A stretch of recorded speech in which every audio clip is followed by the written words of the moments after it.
ಇತ್ತೀಚೆಗೆ ನಡೆದಿರುವಂತಹ ಒಂದು SIR ಸರ್ವೆಯಲ್ಲಿ SIR ಮ್ಯಾಪಿಂಗ್ ಮಾಡೋದ್ರಲ್ಲಿ ನಿಮ್ಮ ಒಂದು ಎನ್ಯುಮರೇಷನ್ ಫಾರ್ಮು ಫಿಲ್ಅಪ್ ಮಾಡ್ಲಿಕ್ಕೆ ಅಂತ ಹೇಳಿ ಮನೆ ಮನೆಗೆ ಈ BLO ಆಫೀಸರ್ ಬರ್ತಾ ಇದ್ರು ಅಥವಾ ಅಧಿಕಾರಿಗಳು ಬರ್ತಾ ಇದ್ರು, ಬಂದ್ಬಿಟ್ಟು ಎನ್ಯುಮರೇಷನ್ ಫಾರ್ಮ್ ಅನ್ನ ಫಿಲ್ಅಪ್ ಮಾಡಿ ತಗೊಂಡು ಹೋಗ್ತಾ ಇದ್ರು. ಆ ಒಂದು ಫಾರ್ಮ್ ಅನ್ನ ನೀವು ಫಿಲ್ಅಪ್ ಮಾಡ್ಕೊಂಡು ನಿಮ್ಮ ಹತ್ರ ಒಂದು ಇಟ್ಕೊಂಡಿರ್ತೀರಾ, ಒಂದು ಅವ್ರು ತಗೊಂಡೋಗಿರ್ತಾರೆ. ಆದ್ರೆ ಫಿಲ್ಅಪ್ ಮಾಡಿ ತಗೊಂಡು ಹೋಗಿರುವಂತ ಫಾರ್ಮ್ ಅನ್ನ ನಿಮ್ಮ ಒಂದು ಅಪ್ಲಿಕೇಶನ್ ಸಬ್ಮಿಟ್ ಮಾಡಿದಾರೋ ಇಲ್ವೋ, ನಿಮ್ಮ ಒಂದು SIR ಫಾರ್ಮ್ ಅನ್ನ ಆನ್ಲೈನ್ ನಲ್ಲಿ ಸಬ್ಮಿಷನ್ ಆಗಿತ್ತು ಅಂತಂದ್ರೆ your form has already been submitted, for more details contact your BLO ಅಂತ ಹೇಳಿ ಈ ತರ ಬರುತ್ತೆ.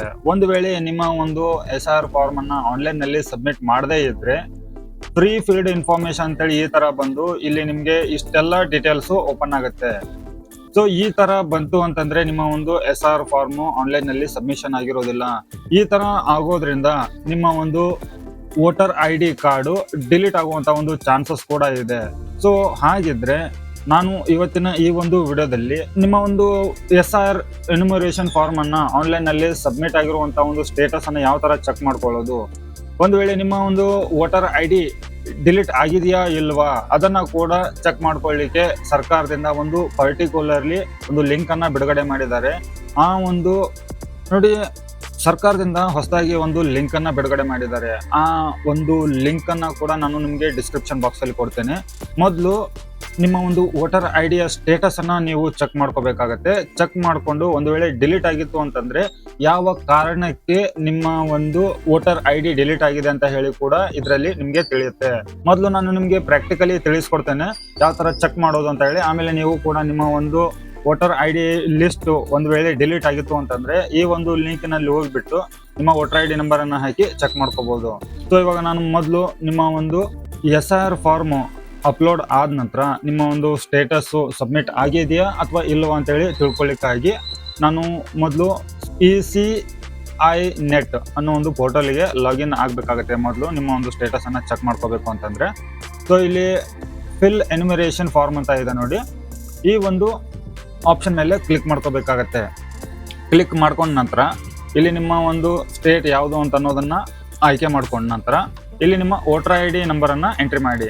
ವೋಟರ್ ID ನಂಬರ್ ಎಂಟ್ರಿ ಮಾಡಿದ ನಂತರ ಜಸ್ಟ್ ಸರ್ಚ್ ಮೇಲೆ ಕ್ಲಿಕ್ ಮಾಡ್ಕೊಳ್ಳಿ. ಇಲ್ಲಿ ನೋಡಿ your form has already been submitted, for more details contact your BLO ಅಂತ ಹೇಳಿ ಬಂತು. ಸೊ ಇವಾಗ ಸಬ್ಮಿಷನ್ ಆಗಿರುವಂತ ಒಂದು ಸ್ಟೇಟಸ್ ಈ ತರ ಬರುತ್ತೆ. ಸಬ್ಮಿಟ್ ಆಗದೆ ಇರುವಂತ ಒಂದು ಸ್ಟೇಟಸ್ ಅನ್ನ ನಾವು ಇವಾಗ ಚೆಕ್ ಮಾಡ್ಕೊಳ್ಳೋಣ. ಮತ್ತೆ ಸೇಮ್ ಅದೇ ಪೇಜ್ ನಲ್ಲಿ ರಿಸೆಟ್ ಮಾಡ್ಕೊಂಡ್ರೆ ನಿಮ್ಗೆ ಈ ತರ ಮತ್ತೆ ಸೆಲೆಕ್ಟ್ ನಿಮ್ಮ ಸ್ಟೇಟ್ ಅಂತ ಹೇಳಿ ಬರುತ್ತೆ. ಅನಂತರ ನಿಮ್ಮ ಸಬ್ಮಿಷನ್ ಆಗದೆ ಇರುವಂತ ವೋಟರ್ ID ಒಂದು ಸ್ಟೇಟಸ್ ಅನ್ನ ಚೆಕ್ ಮಾಡ್ಕೊಳ್ತಾ ಇದ್ದೀವಿ. ಸೊ ಇಲ್ಲಿ ಬೇರೆ ವೋಟರ್ ID ನಂಬರ್ ಅನ್ನ ಎಂಟ್ರಿ ಮಾಡಿದ್ದೇನೆ. ಇದರ ನಂತರ ಸರ್ಚ್ ಮೇಲೆ ಕ್ಲಿಕ್ ಮಾಡ್ತಾ ಇದ್ದೇನೆ. ಇಲ್ಲಿ ನೋಡಿ ವೀಕ್ಷಕರೇ, ಫ್ರೀ ಫೀಲ್ಡ್ ಇನ್ಫಾರ್ಮೇಶನ್ ಅಂತ ಹೇಳಿ ಬಂತು. ಇಲ್ಲಿ ಇವಾಗ ಎಲೆಕ್ಟರ್ ನೇಮ್ ಇದೆ, ಅವರ ಒಂದು ವೋಟರ್ ID ನಂಬರ್ ಇದೆ, ಸೀರಿಯಲ್ ನಂಬರ್, ಮತಕ್ಷೇತ್ರ ಯಾವುದು ಅಂತ ಅನ್ನೋದು ಕೂಡ ಇಲ್ಲಿ ಕೊಟ್ಟಿದ್ದಾರೆ, ಸ್ಟೇಟ್ ಕೂಡ ಇದೆ. ಸೊ ಇದು ನಿಮ್ಮ ಒಂದು ಎನ್ಯುಮರೇಷನ್ ಫಾರ್ಮ್ ಅನ್ನ ಆನ್ಲೈನ್ ನಲ್ಲಿ ಸಬ್ಮಿಟ್ ಮಾಡದೇ ಇರೋದಕ್ಕಾಗಿ ಇದು ಇಷ್ಟು ಡೀಟೇಲ್ ಆಗಿ ಬಂದಿದೆ. ಸೊ ಒಂದು ವೇಳೆ ನಿಮಗೆ ಎನ್ಯುಮರೇಷನ್ ಫಾರ್ಮ್ ಅನ್ನ ಆನ್ಲೈನ್ ಮುಖಾಂತರ ಸಬ್ಮಿಟ್ ಮಾಡಬೇಕು ಅಂತಂದ್ರೆ ಅದಕ್ಕೂ ಮೊದಲು ಒಂದು ಇಂಪಾರ್ಟೆಂಟ್ ವಿಷಯನ ನೀವು ತಿಳ್ಕೊಬೇಕಾಗತ್ತೆ. ಅದೇನಪ್ಪಾ ಅಂತಂದ್ರೆ ನಿಮ್ಮ ಆಧಾರ್ ಕಾರ್ಡ್ ದಲ್ಲಿ ಇರುವಂತಹ ಹೆಸರು ಮತ್ತೆ ವೋಟರ್ ID ಯಲ್ಲಿ ಇರುವಂತಹ ಹೆಸರು ಒಂದಕ್ಕೊಂದು ಎರಡು ಹೋಲಿಕೆ ಆಗಬೇಕು. ಒಂದು ಸ್ಪೆಲ್ಲಿಂಗ್ ಮಿಸ್ಟೇಕ್ ಕನ್ನಡದಲ್ಲಿ ಆದ್ರೂ ಕೂಡ ಇಂಗ್ಲಿಷ್ ನಲ್ಲಿ ಆದ್ರೂ ಕೂಡ ನೀವು ಆನ್ಲೈನ್ ನಲ್ಲಿ ಸಬ್ಮಿಟ್ ಮಾಡ್ಲಿಕ್ಕೆ ಆಗೋದಿಲ್ಲ. ಸೊ ಅವಾಗ ನೀವೇನ್ ಮಾಡ್ಬೇಕಪ್ಪ ಅಂತಂದ್ರೆ ನಿಮ್ಮ BLOಗೆ ನೀವು ಕಾಂಟ್ಯಾಕ್ಟ್ ಮಾಡಬೇಕು. ಸೊ ಅವರ ಕಾಂಟ್ಯಾಕ್ಟ್ ನಂಬರ್ ಕೂಡ ಇಲ್ಲಿ ಇರುತ್ತೆ, ಅವರ ಹೆಸರು ಕೂಡ ಇಲ್ಲಿ ಇರುತ್ತೆ. ಸೊ ನೀವು ಈ ನಂಬರ್ ಅನ್ನ ತಗೊಂಡ್ಬಿಟ್ಟು ಅವ್ರಿಗೆ ಕಾಲ್ ಮಾಡಿ ನಿಮ್ಮ ಎನ್ಯುಮರೇಷನ್ ಫಾರ್ಮ್ ಅನ್ನ ಆನ್ಲೈನ್ ಮುಖಾಂತರ ಸಬ್ಮಿಷನ್ ಮಾಡ್ಲಿಕ್ಕೆ ರಿಕ್ವೆಸ್ಟ್ ಮಾಡಿ. ಇಲ್ದಿದ್ರೆ ನೀವೇ ಅವರಿಗೆ ಕಾಂಟ್ಯಾಕ್ಟ್ ಮಾಡಿಬಿಟ್ಟು ಆಫ್ಲೈನ್ SIR ಫಾರ್ಮ್ ಅನ್ನ ಫಿಲ್ಅಪ್ ಮಾಡಿ ಸಬ್ಮಿಷನ್ ಮಾಡ್ಲಿಕ್ಕೆ ರಿಕ್ವೆಸ್ಟ್ ಮಾಡಿ. ಸೊ ವೀಕ್ಷಕರೇ, ಒಂದು ವೇಳೆ ನಿಮ್ಮ ಒಂದು ವೋಟರ್ ID ಡಿಲೀಟ್ ಆಗಿತ್ತು ಅಂತ ಹೇಳಿ ಅನ್ಕೊಳ್ಳಿ, ಯಾವ ಕಾರಣಕ್ಕೆ ಡಿಲೀಟ್ ಆಗಿದೆ ಅಂತ ಹೇಳಿ ನಿಮಗೂ ಕೂಡ ಗೊತ್ತಿರೋದಿಲ್ಲ. ಸೊ ಆ ಕಾರಣ ಕೂಡ ನೀವು ತಿಳ್ಕೊಬೇಕಾಗುತ್ತೆ, ಯಾವ ಒಂದು ಕಾರಣಕ್ಕೆ ಡಿಲೀಟ್ ಆಗಿದೆ ಅಂತ ಹೇಳಿ. ಸೊ ಅದಕ್ಕಾಗಿ ಸರ್ಕಾರದಿಂದ ಒಂದು ಹೊಸ ಲಿಂಕ್ ಬಿಡುಗಡೆ ಮಾಡಿದ್ದಾರೆ ಅಂತ ಹೇಳಿ ನಾನು ನಿಮಗೆ ಹೇಳಿದ್ನಲ್ವಾ, ಆ ಒಂದು ವೆಬ್ಸೈಟಿನ ಲಿಂಕ್ ಅನ್ನ ಡಿಸ್ಕ್ರಿಪ್ಷನ್ ಬಾಕ್ಸ್ ಅಲ್ಲಿ ಕೊಟ್ಟಿರ್ತೇನೆ. ಸೊ ಇವಾಗ ಮೊದಲು ನಾವು ಇಲ್ಲಿ ವೋಟರ್ ID ನಂಬರ್ ಅನ್ನ ಎಂಟ್ರಿ ಮಾಡ್ತಾ ಇದ್ದೇನೆ, ಸರಿನಾ? ಅದರ ನಂತರ ಚೆಕ್ ದಿಸ್ ಎಪಿಕ್ ಅಂತ ಹೇಳಿ ಕೊಟ್ಟಿದ್ದೇನೆ. ಇಲ್ಲಿ ನೋಡಿ, this epics part is of the ASDDO list ಅಂತ ಹೇಳಿ ಬಂದಿದೆ. ಸೊ ಅಂದ್ರೆ ಇದು ಡಿಲೀಟ್ ಆಗಿರುವಂತ ಒಂದು ಲಿಸ್ಟ್ ಇದು. ಸೊ ಇಲ್ಲಿ ನಿಮ್ಮ ಹೆಸರು ಇರುತ್ತೆ, ವೋಟರ್ ಐ ಡಿ ನಂಬರ್ ಇರುತ್ತೆ, ಯಾವ ಡಿಸ್ಟಿಕ್ಕು, ಯಾವ ಕಾನ್ಸ್ಟಿಟ್ಯೂನ್ಸಿ ಅದೆಲ್ಲ ಇರುತ್ತೆ.